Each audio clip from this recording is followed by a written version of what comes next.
Redditors who personally knew someone go missing. What happened? Jacob Wetterling was a friend of mine. He went missing from a small town in Minnesota in 1989. A guy in a car approached 3 kids and asked their age. They told him, and he told 2 of them to leave and Jacob to get in the car. He was never seen again. Remains were found in 2016 of an 11-year-old believed to be him. His mom had become an advocate for a missing child laws and the Wetterling Act. His story scared me so much when I was a kid. He was just a few years older than I am, and his face just haunted me. I was extremely vigilant of my surroundings due to his abduction. Like, fearfully so. I think about him often.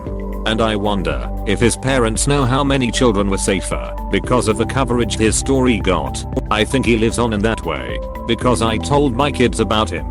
And when they found his remains, I sat and cried. I guess what I'm trying to say is, so many people still think of Jacob and so many other kids, I'm sure, were safer because of him.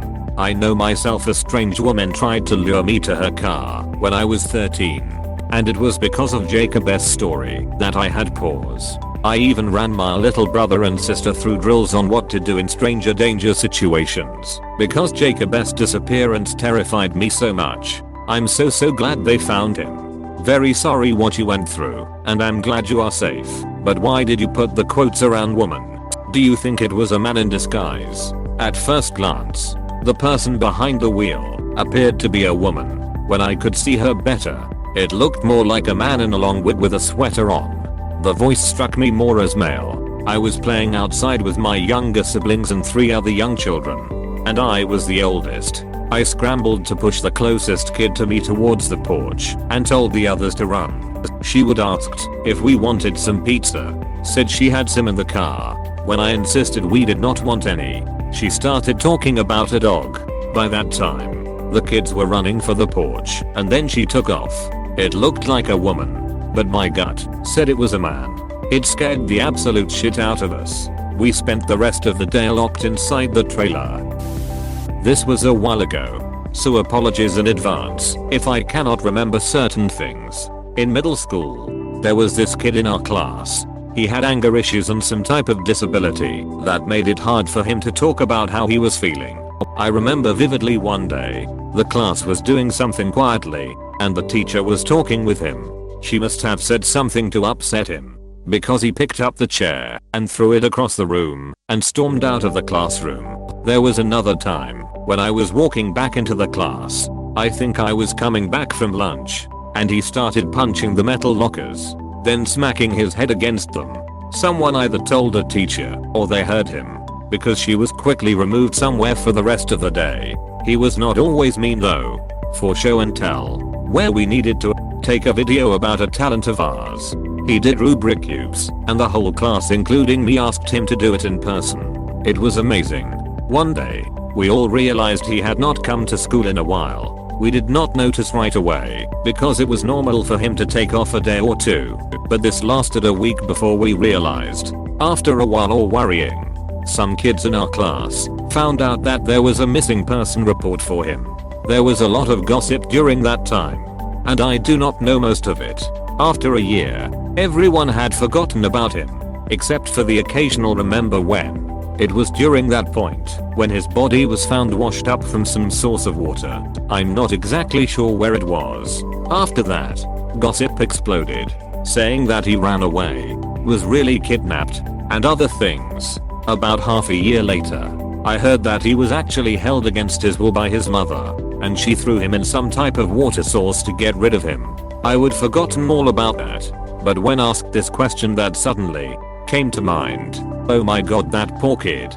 That was heartbreaking. Some people truly should not be parents. Yeah, I was still pretty young, so I had not comprehended what had actually happened until later. An acquaintance from college, who is legally blind and loved to travel, went missing while visiting South America. She is of South American descent and speaks Spanish, but something must have happened to her. The country where she went missing and the US have investigated, and her family has gone there to look, but there are no leads. She just vanished.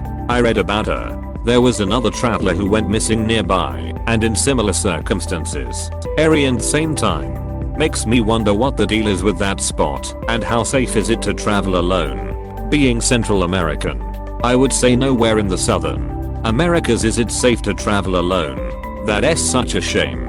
My in-laws here in the US just visited Colombia a year ago and really enjoyed it.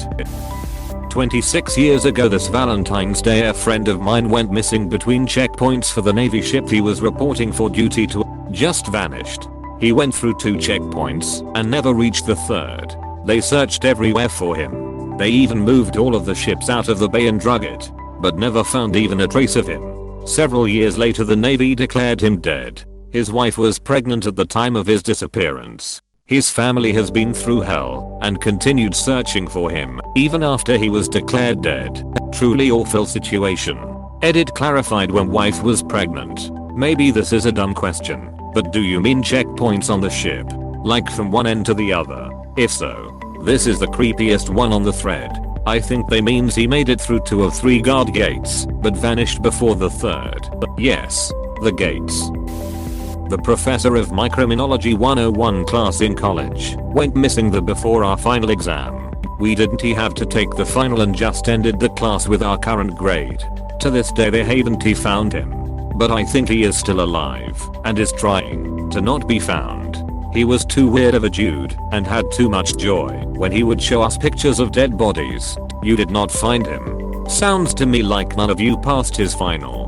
LOL. But seriously, this sounds like a supervillain backstory. I used to work as a dispatcher.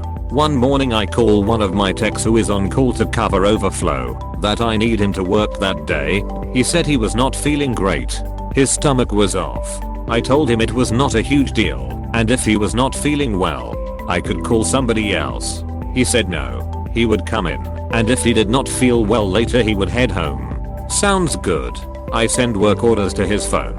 The first one is an hour or so away from his home. After a few hours I notice he has not marked himself on site. Weird, but maybe there is traffic or something. So I give him a call. No answer. Weird, but maybe he does not want to talk while driving or something. He had a headset. Wait another hour or so. Still not on site. Call again. No answer. Call his destination. Confirmed he is not there. This guy is super reliable so this does not make sense. Call the field manager and let him know what is up. He tries calling the guy. No answer. So I get the password to pull up the GPS for the vehicle. This was a while back and maybe GPS was not as accurate then, but it showed me approximate where his company vehicle was and that it had been stopped there for hours. Told the field manager. He is going to drive out there to investigate. Get there. No car. Well WTF. Check the GPS. It still say the car is there. FM calls the police for assistance as something is clearly wrong now. It has been probably 6 hours. Police are able to do something with his phone, which basically creates an open line, so they can find it. I did not know this though. My shift was ending, so I thought I would call one last time. It immediately answers. But now it is not Henry, it is paramedics. Cops and the FM discussing what had happened. Henry had a heart attack in his vehicle and died. We could not figure out why the GPS did not work properly for his van, but they were able to find him with the phone. This was unexpected. Sorry to say, but it is a relief it was of natural causes. How old was he? 50s I think. The younger sister of a girl I knew in my hometown went missing while riding her bike home late at night back in 2012. She was 21 or 22 at the time. Really pretty, vivacious girl. The whole community was upset over it. They found her smashed up bike a week or so later 25 miles or so from where she was last seen. She rode past several businesses on her way home, so there was a lot of video surveillance footage. Police tracked down a truck that seemed like it was following her. The owner of the truck was arrested, and they found her body about a week later. She apparently put up a good fight. When she was abducted, her killer checked into the hospital the next day with multiple stab wounds. He confessed to the crime in exchange for no chance of getting the death penalty and said that she pepper sprayed him as well. I remember her sister talking to the press while she was missing saying, "Keep an eye out for someone that looks beat up, like they got in a fight." She knew her sister would go down swinging. Really sad story. I think about it a lot. It's a college town and it wasn't uncommon at all for young adults to walk or bike home after a night out. At her age, my friends and I were doing the same thing. I feel like the city was never really the same after she was killed. Mickey Shunik. I think of her often. I was just starting my missing persons blog then, and hers was one of the first cases I followed as it happened. Well, it was a coworker's granddaughter. She gave her info out to someone online and the guy showed up at her house and grabbed her, lied and said he was 2 years older. He was 40, kept her for a few weeks and eventually let her out, nude, on the side of a road. What's even creepier is the guy lived with his mother and the police said she knew what was going on, but didn't he say anything? This is like one of those episodes from The Shield, a police drama way back. Do you have any links? I would like to read the details. It was years ago, back in the late 90s. I've tried looking to find articles, but I don't know what state the guy took her to. One thing I just remembered is it happened right before school started. So when she came home and went back to school, everyone was asking the poor girl why she missed the first 2 months of school. My cousin went missing, and her DNA was eventually found on Robert Picton's farm. I also have an aunt who went missing before I was born. There is a whole epidemic of MIW. Oh damn.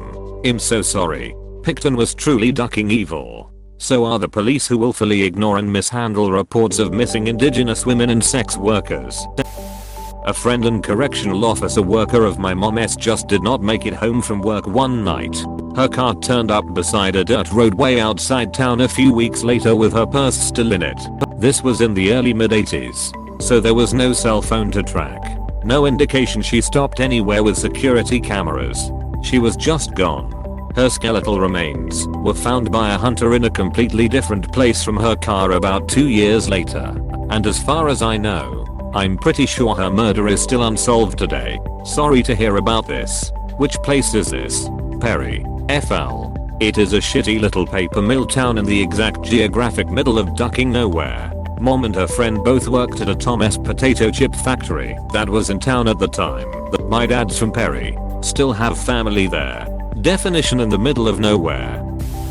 My cousin's toddler disappeared somewhere between 8 to 10 years ago, having been last seen by a neighbor wandering on the road in front of their house. This is a small village where most everyone knows everyone else, but it has very racially divided natives versus immigrants. One of the neighbors said they saw a truck owned by a couple of natives with poor reputations drive slowly by the house right around the time the little girl immigrant went missing. Nobody is sure what happened, but the child was found days later, dead and naked, in a field about 2 miles from the house. This was a baby less than 2 years old. Damn, this is so heartbreaking. Where was this BTW? If you do not mind me asking. Bolivia. My 15 years old cousin and 2 other boys 14 stole my uncle's small dingy boat and sailed out to sea from their tropical atoll of Atafu, Tokalor. They were found 52 I think days later still alive adrift in the South Pacific Ocean. Alive. That is great news. Majority of the stories here do not have a happy ending. I'm happy they were found alive. How did they stay alive? Yeah, I know. The endings are always almost sad, so thought I'd chuck in something that ended well. How they survived. Mostly luck. The only thing they had to eat the entire time was 1 fish and 1 bird. They also did a lot of stupid shit such as threw their top layer of clothes overboard exposing them to the sun. Didn't he take fishing gear? And didn't he take supplies other than alcohol and cigarettes? But I honestly believe their survival mostly came from how fit and strong they were from living an island life living off the land with everyone doing their part, so they already kind of had the genetics for a hard life. They were found by a passing fishing boat which just happened to spot them. Good timing. It hadn't rained for a while, and they had recently resorted to drinking salt water. This would have killed them faster. In the mid-70s, a distant cousin came out as gay to his parents. His father threw a fit. He walked out the door with his wallet and the clothes on his back. In about 2012 his brother was contacted by the Las Vegas PD. The cousin had been living there and told no one. When he passed away, the authorities found his brother's contact information in his apartment. In high school, a girl in my school went missing for about a week. If I recall correctly, she had a history of drug use and running away, but never that long. It turns out she was with older men who had given her drugs. They found what was left of her body because the men posted Snapchat videos of them trying to get rid of her. It was so sad. My parents tried to shelter me from the news, so the details are a little blurry. Who posts that on Snapchat and thinks they can get away it? Right.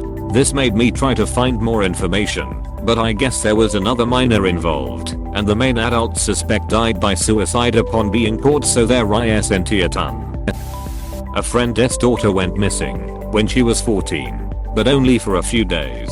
Her parents figured out exactly what happened once they figured out the password for her AIM account. Yes, this was that long ago. Her dad's next to calls were to the FBI or NYPD, I'm not sure which, and to book a flight to New York City. Sadly, she would been raped by the time the cops showed up at the door of the pedophile who would bought her a train ticket, and she had not eaten in 3 days, basically the whole time she was on the train. But she survived and recovered. Oh my god. This is every parent's worst nightmare. I'm glad she is alive though. Thank you for watching. We hope you enjoyed this video. Please subscribe for more videos.